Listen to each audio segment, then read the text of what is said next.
আসসালামু আলাইকুম। প্রিয় দর্শক, এই মুহূর্তে দেশের রাজনীতি নিয়ে যারা ভাবেন তাদের চিন্তার অথবা তাদের আলোচনার মূল ক্ষেত্রটা কিন্তু বাংলাদেশে আর নয়, সেটা হলো ইংল্যান্ডের রাজধানী লন্ডনে। কারণ লন্ডনে আমাদের সরকারের অন্তর্বর্তী সরকারের প্রধান উপদেষ্টা ডক্টর ইউনূস রাষ্ট্রীয় সফরে গিয়েছেন। রাষ্ট্রীয় সফরে বলবো, যদিও আমরা জানি উনি সেখানে গিয়েছেন কিংস চার্লস হারমোনি অ্যাওয়ার্ড গ্রহণ করার জন্য। সেটা ব্যক্তি ডক্টর ইউনূসকে দেওয়া হয়েছে। কাজেই এটা ব্যক্তিগত সফর হয়তো অনেকে বলতে চাইবে, কিন্তু তারপরে আমি বলবো, কারণ উনি তো সরকার প্রধান যেখানেই যাচ্ছেন সেটা তো সরকারি কাজই হয়, কারণ তার সঙ্গে তো সরকারের লোকজন গিয়েছেন। বাংলাদেশ ব্যাংকের গভর্নর গিয়েছেন, দুদকের যিনি চেয়ারম্যান তিনি গিয়েছেন। এগুলো তো বড় ঘটনা। এবং তার সঙ্গে প্রেস সেক্রেটারি আছে, প্রেস উইং আছে, এসএসএফ আছে, অনেকে আছে। কাজেই সরকার প্রধান যখন যেখানে যান সেটা সরকারি সফরই হয়ে যায়। কিন্তু এই সরকারি সফরে আমরা কি পেতে যাচ্ছি? এর মধ্যে জানা গেছে যে ব্রিটেনের প্রধানমন্ত্রীর সঙ্গে যে বৈঠক হওয়ার কথা ছিল সেটা অনিশ্চিত, এবং এটা নিয়ে ইউনূস সাহেবের প্রেস উইং মোটামুটি একটা লেজে গোবরে পাকিয়ে ফেলেছে। প্রেস উইংয়ের যিনি আপনার প্রেস সেক্রেটারি, উনি আবার সিনিয়র সচিব পদমর্যাদার ব্যক্তি, তো উনি প্রেস উইংয়ের পক্ষ থেকে যে প্রেস কনফারেন্সটা হয়েছে সেখানে উনি বলেছেন যে ব্রিটেনের প্রধানমন্ত্রীর সঙ্গে আমাদের প্রধান উপদেষ্টার বৈঠকটা কবে হবে এখনও নির্ধারণ করা যায়নি সময়টা। কারণ ব্রিটেনের প্রধানমন্ত্রী উনি নাকি কানাডা সফরে আছেন। পরে জানা গেল উনি কানাডা সফরে যানই নাই। তো কি হলো ভাই?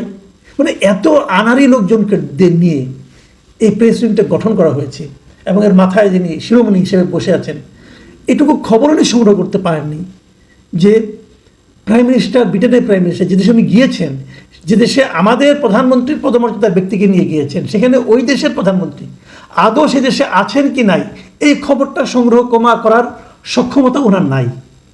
দেশের টেলিভিশনগুলিতে উনি মাঝে মাঝে যান, যে একদম ফাটিয়ে ফেলেন, পর্দা ফেটে মনে হয় বেরিয়ে যাবে এরকম মনে হয়। কিন্তু ওনার দক্ষতার এবং যোগ্যতার যে দৌড় সেটা মোটামুটি বোঝা যাচ্ছে। ওনারা এটা উনি কোত্থেকে পেয়েছেন? ওনাদের কাছে নাকি কোন এক এমপি এসেছিলেন, তিনি বলেছেন, তিনি জানিয়েছেন, এটার উপর ভিত্তি করে উনি প্রেস কনফারেন্স করে ফেলেছেন। যাই হোক, এগুলি যত বলবো ততই নিজেদের গায়েই লাগে, কারণ ওনাকে বেতনটা তো আমরাই দিই, তাই না? আমরা ওনাকে প্রেস সেক্রেটারি বানিয়েছি, ওনার কর্মতৎপরতা দেখেছি আমরা। এর মধ্যে কিছু ভিডিও দেখলাম যে উনি নিজেই প্রধান উপদেষ্টা যাচ্ছেন, হাতে একটা ব্যাগ নিয়ে, ওনার হাতে একটা ব্যাগ, উনি মোবাইলে ছবি তুলছেন, ভিডিও করছেন, এইসব আর কি। যাই হোক, এগুলো নিয়ে নতুন করে বলার কিছু নেই। তো উনি যাচ্ছেন এখানে, এ পর্যন্ত কী কী হয়েছে সেগুলো আমরা বিভিন্ন সোশ্যাল মিডিয়ায় দেখেছি। কী হয়েছে আমরা দেখেছি। উনি বের হওয়ার পর ওনারা এই গ্রুপ নিয়ে যখন বের হয়েছেন এয়ারপোর্টের সামনে, সেখানকার প্রবাসী যারা বাংলাদেশে আছে তাদের বিক্ষোভ, তাদের স্লোগান, তাদের প্ল্যাকার্ড নিয়ে থাকা।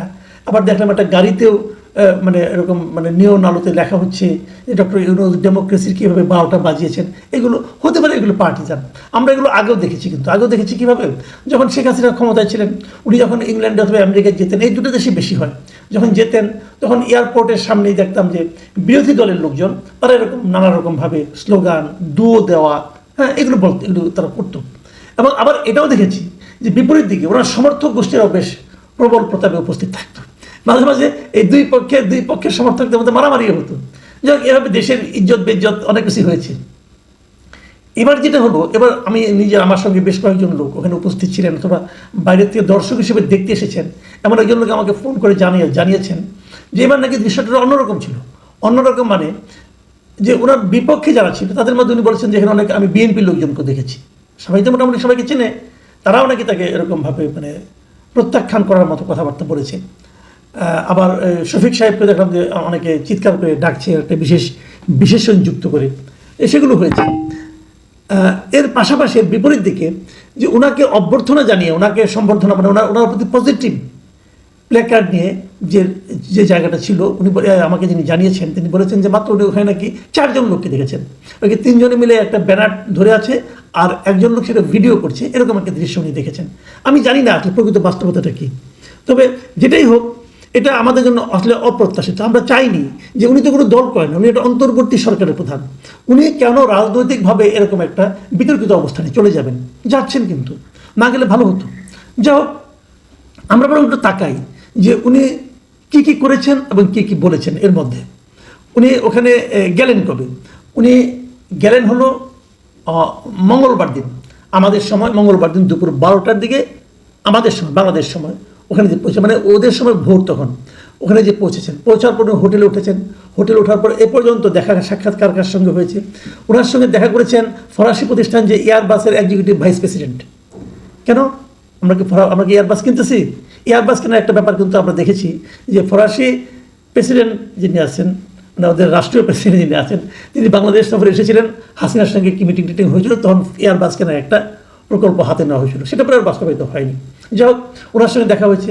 আর দেখা হয়েছে যে অল পার্টি পার্লামেন্টারি গ্রুপের একটা যুক্তরাজ্যের একদল সংসদ সদস্য তার সঙ্গে সাক্ষাৎ করেছেন। বেসিক্যালি এখানে বাঙালি যারা নির্বাচিত হয়েছেন এরাও অনেকে ছিলেন এখানে, কিন্তু টিউলিপ সিদ্দিক ছিলেন না, এটা খুব ইন্টারেস্টিং। ছাড়া অন্য অনেকে ছিলেন। তার সঙ্গে ওনার দেখা হয়েছে, ওই দিনই দেখা হয়েছে, প্রথম দিনই মঙ্গলবার দিনে, যে কমনওয়েলথের মহাসচিব শার্লি আয়রকর বোচওয়ে, ওনার সঙ্গে ওনার দেখা সাক্ষাৎ হয়েছে। সেগুলো নিয়ে অনেক মানে প্রেস উইং আমাদের কাছে বিবৃতি পাঠিয়েছে, আমি ওখান থেকে নিচ্ছি তথ্যগুলো। বুধবার দিন মানে পরের দিন ওনার সঙ্গে দেখা হয়েছে যুক্তরাজ্যের জাতীয় নিরাপত্তা উপদেষ্টা জোনাথন পাওয়েলের সঙ্গে বৈঠক হয়েছে ছোটোখাটো একটা। এরপর লন্ডনের প্রভাবশালী নীতি গবেষণা প্রতিষ্ঠান যেটা আছে চ্যাথাম হাউস, এই চ্যাথাম হাউসে বুধবার দিন সকালে উনি গিয়েছিলেন। সেখানে এশিয়া প্যাসিফিক প্রোগ্রামের পরিচালক বেন ব্ল্যান্ড এবং দক্ষিণ এশিয়া বিষয়ক জ্যেষ্ঠ গবেষক ডক্টর চিয়েটিস বাসপাইয়ের সঙ্গে ওনার দেখা হয়েছে। এবং তারপর ওখানে চ্যাথাম হাউসে যে royal institute of international affairs আছে, তাদের আয়োজনে উনি একটা সাক্ষাৎকার দিয়েছেন। আসলে আজকের আলোচনাটা আমি সাক্ষাৎকারেই শেষ করবো, এটা দিয়ে শেষ করবো। সেই সাক্ষাৎকারে কী আলোচনা হয়েছে এবং উনি কী বলেছেন, এই জায়গাটুকু একটু বলি।